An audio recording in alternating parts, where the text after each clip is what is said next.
സുഹൃത്തുക്കളെ, പുതിയൊരു വീഡിയോയിലേക്ക് സ്വാഗതം. വേടനെ തേടി RSS എത്തിയിരിക്കും. കേസരിയുടെ എഡിറ്റർ തന്നെ, RSSന്റെ പ്രമുഖ നേതാവ് തന്നെ വേടനെതിരെ വ്യക്തമായ പ്രചരണവുമായി, പ്രകോപനപരമായ പ്രസ്താവനയുമായി രംഗത്ത് വന്നു എന്ന് തന്നെ പറയാം. എന്തായാലും അതൊന്ന് കേൾക്കാം. ഈ കഴിഞ്ഞ ദിവസം ഒരു അമ്പലപ്പറമ്പിൽ വേടന്റെ ആട്ടവും പാട്ടും കൂത്തും ഉണ്ടായിരുന്നു എന്നാണ് ഞാൻ അറിഞ്ഞത്. ആള് കൂടാൻ വേണ്ടിയിട്ട് വേടന്റെ പാട്ട് വെക്കാൻ തയ്യാറാകുന്നവർ ഒരുപക്ഷെ ആള് കൂടാൻ വേണ്ടിയിട്ട് കാബറെ ഡാൻസും നമ്മുടെ അമ്പലപ്പറമ്പിൽ വെക്കും. വേടനോട് എനിക്ക് വ്യക്തിപരമായ വിരോധമൊന്നുമില്ല. പക്ഷേ വേടന്റെ പാട്ട് എന്ന് പറയുന്നത് ജാതി ഭീകരവാദം പ്രചരിപ്പിക്കുന്ന, വിഘടനവാദം പ്രചരിപ്പിക്കുന്ന സാഹിത്യത്തെ നമ്മുടെ വളർന്നു വരുന്ന തലമുറയിലെ മനസ്സിലേക്ക് വിഷം കുത്തിവെക്കുന്ന കലാഭാസമായി അങ്ങനെ അരങ്ങുവാഴുകയാണ്.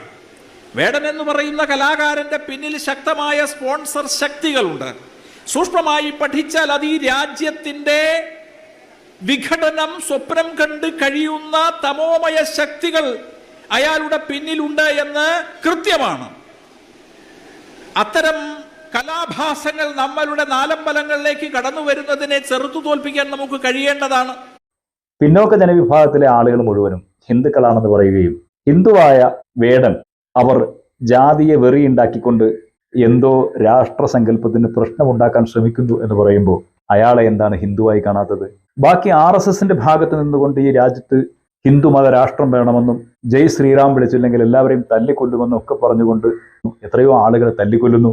RSSകാരായി നിന്നുകൊണ്ട്, സംഘപരിവാറിന്റെ ആളുകളായി നിന്നുകൊണ്ട്, ദേശീയവാദം പറഞ്ഞുകൊണ്ട് പാകിസ്ഥാന് രഹസ്യം ഒറ്റുകൊടുത്ത എത്ര ആളുകളാണ് ഈ കാലഘട്ടങ്ങളിൽ അറസ്റ്റിലായത്? അവരുടെ വീടിടിച്ചു നിരത്തുന്നതോ, അവർക്കെതിരെ RSSന്റെ ഓർഗനൈസർ ലേഖനം എഴുതുന്നതോ, കേസരിയിൽ ലേഖനം വരുന്നതോ, ജനം TVയിൽ സ്തോഭജനകമായ വാർത്ത ചർച്ച ചെയ്യപ്പെടുന്നതോ, ഡിബേറ്റുകളോ ഒന്നും കാണാത്തത് എന്തുകൊണ്ടാണ്? പക്ഷെ വേടനെതിരെ കാണുന്നത് എന്തുകൊണ്ട് എന്നുള്ളത് ഗൗരവമായി ചിന്തിക്കണം. RSS ഈ രാജ്യത്തിന്റെ എല്ലാ ഭരണ സംവിധാനങ്ങളിലും എത്തി എന്നുള്ളത് മതേതരരായ ആളുകളുടെ ആശങ്ക മാത്രമായി തുടരുകയാണ്. ആ ആശങ്ക തുടരുമ്പോഴും മതേതരരായ എല്ലാ ആളുകളുടെ കുടുംബങ്ങളിലും RSS എത്തിയിരിക്കുന്നു എന്നുള്ളതാണ് ഏറ്റവും ദയനീയമായ സാഹചര്യം.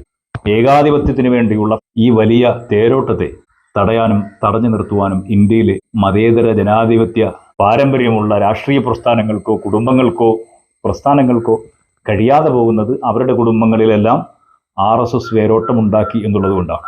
അതുകൊണ്ട് വരാൻ പോകുന്ന കാലത്തെ പുതിയ ജനത ഇന്ത്യ എന്ന രാജ്യത്തെ നിലനിർത്തുവാനും വളർത്തുവാനും വികസിപ്പിക്കുവാനും അവർ സത്വബോധാധിഷ്ഠിതമായ ചരിത്രം മറക്കാതിരിക്കുകയും ഒപ്പം ഈ രാജ്യത്തെ വീണ്ടെടുക്കുന്നതിന് വേണ്ടിയുള്ള ഒരു ജനാധിപത്യ സംഘാടനം നിർവഹിക്കുകയും ചെയ്താലേ സാധിക്കുകയുള്ളൂ.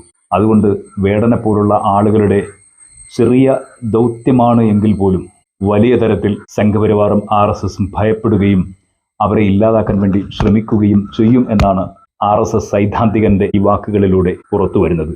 ഏതായാലും നമുക്ക് കാത്തിരിക്കാം. മറ്റൊരു നല്ല വീഡിയോയുമായി വീണ്ടും നമുക്ക് വരാം. അതുവരെ ഹൃദയം നിറഞ്ഞ നന്ദി, നമസ്കാരം.